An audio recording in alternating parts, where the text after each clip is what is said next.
to another episode of Nerd in Texoma.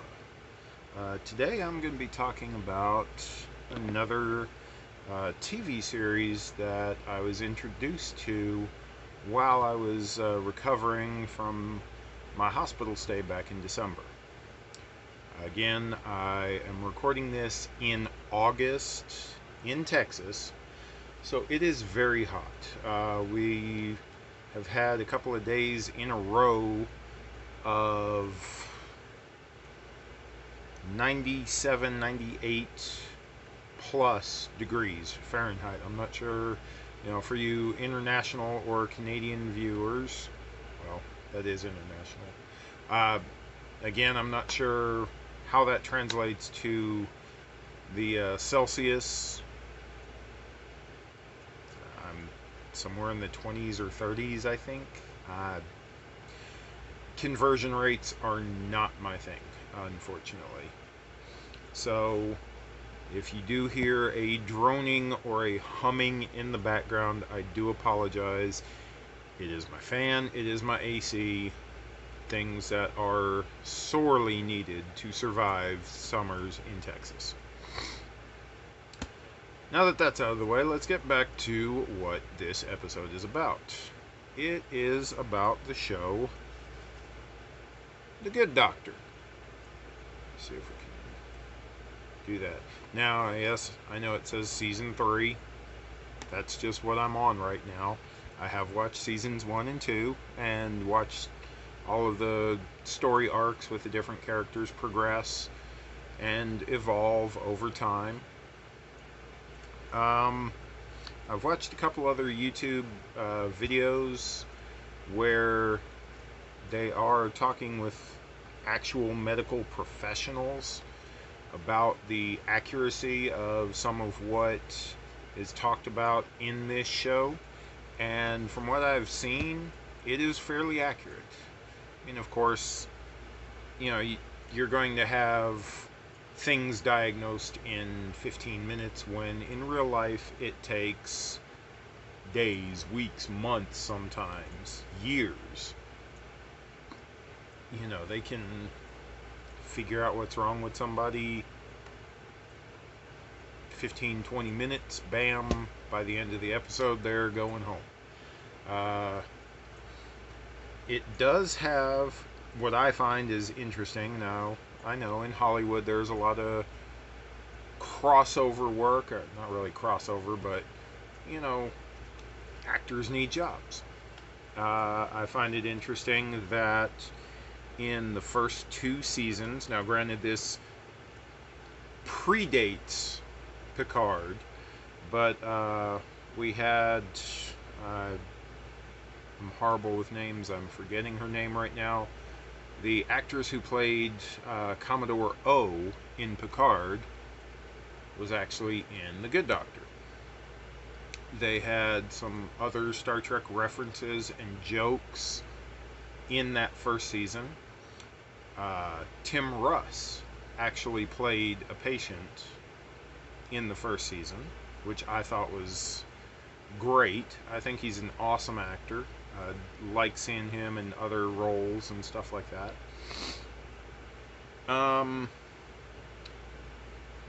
In the 3rd season, we got, I believe it started in the 2nd season, we got the introduction of the actress who played Cuddy in House. Now, granted, she does not reprise the role of Cuddy in The Good Doctor, but she does play a hospital professional in this series too, which I thought was kind of neat, kind of a little nod to previous series, because let's face it, House came up with some crazy ideas, and he would solve a patient who had 50 years worth of illnesses in 15 minutes, and boom, it's done. Also, I'm forgetting his name.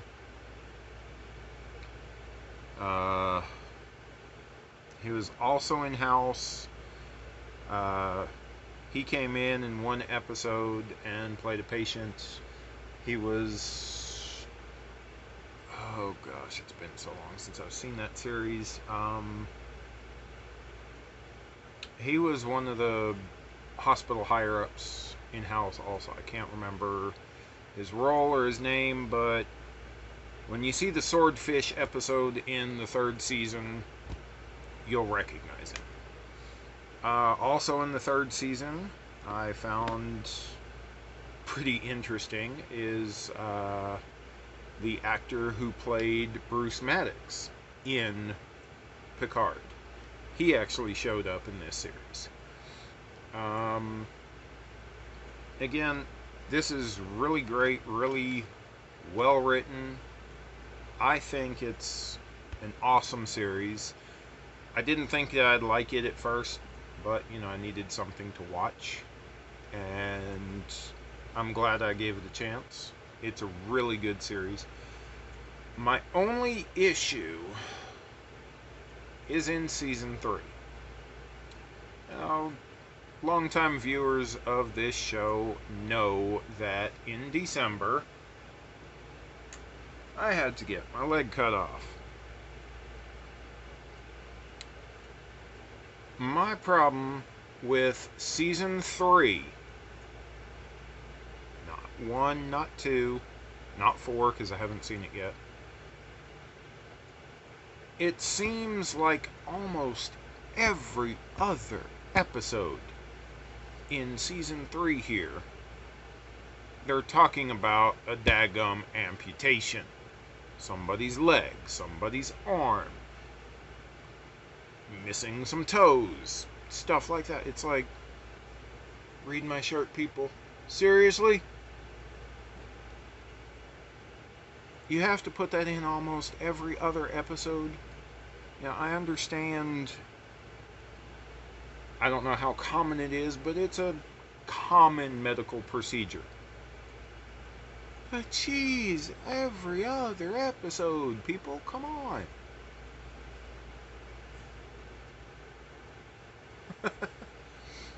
It's a good show. Just, that just kind of got to me a little bit, because right now it's still a semi-sensitive topic.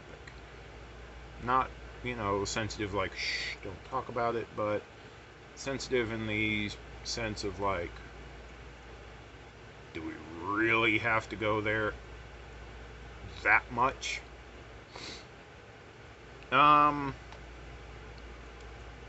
As far as like the actors and actresses who play the different characters, a lot of them I haven't seen in other series before. I maybe have missed them, I'm not sure. The actor who plays Sean Murphy, the main character of the show, from what I understand, he was in the Psycho TV series that was on just a couple of years ago. We also have, probably can't see it, right there. I'm trying to get it without the flash or reflection from the light. He was in CSI New York. Pretty good actor. Dr. Lim, I don't know. Dr. Resnick, I don't know. From other series. I'm wanting to say, and again, I apologize if the reflection is bad and the image is bad. I'm still working on lighting. That right there is Dr. Glassman, one of Sean's friends and mentors who's been in his life for a long time. I want to say I've seen him somewhere else in some other series or movie or something like that. I can't place him though. I'm not 100% sure. But all in all, like I say, it's a good series. For the most part, it is, I guess you would say, as light-hearted or as positive as a medical series can be. You know, you have your ER, Grey's Anatomy, House, all of those, St. Elsewhere, going all the way back to the 80s.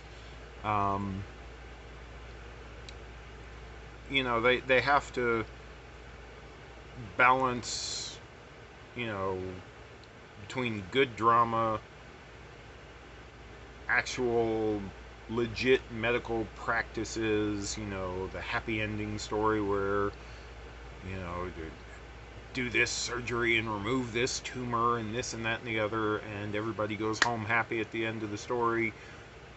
And then you have to have the episodes, you know, that don't exactly have a happy ending. You know, it's a balance. And for the most part, like I say, I think it's a pretty good balance on this show. I would definitely recommend it. As you can see, you know, most, or I say most, I'm not going to say, you know, for sure, but you should be able to find it at your local library, you know, if you have to rely on DVDs. I believe it is, I think it's an ABC series on network TV. And please forgive me, I don't have network TV where I live, or I actually do, but I have to get all the way up there to mess with the antenna, and I can't do that at the moment. So I'm not sure about all the networks. Like I said, I think it's an ABC show. I think ABC is Disney, so it might be on Disney Plus. I'm not sure. If you have, you know, other streaming services, it might be on one of them. I'm not sure. You know, hate to lead you down the wrong path, you know, sign up for this and then, oh crap, it doesn't have that. But like I say, you should be able to find it at your local library, or if your local library is anything like the ones in Texas here, they have an interlibrary exchange program. Meaning that, I don't know if it's for the whole state or if it's broken up into regions, but like say, I'll just throw out cities here in Texas. Say you live in Dallas, and for some reason Dallas public library system doesn't have the good doctor. If you put in a request, they can do the interlibrary exchange and say the library in Euless might have it. So Euless library will check it out, send it over to the closest Dallas location, closest to you, and then you can check it out there. Now granted, you know, all the times that you actually get to have the item might be different. You know, you might not get the full 2-week checkout on it. You might get a 3-week checkout. You might get 1 week by the time they figure in all the transit and all that. I don't know how it works, but all I'm saying is, if you want a good show, check it out. Check out your library. Check out, you know, your used DVD stores, you know, your favorite, your pawn shop. But check it out. Good show. Alright, everybody, this has been Nerd in Texoma. Hope y'all enjoyed. Questions, comments, concerns, you know, anything that you want me to try to cover in future episodes, drop me a hint down below, and I will see y'all next time. Alright, bye.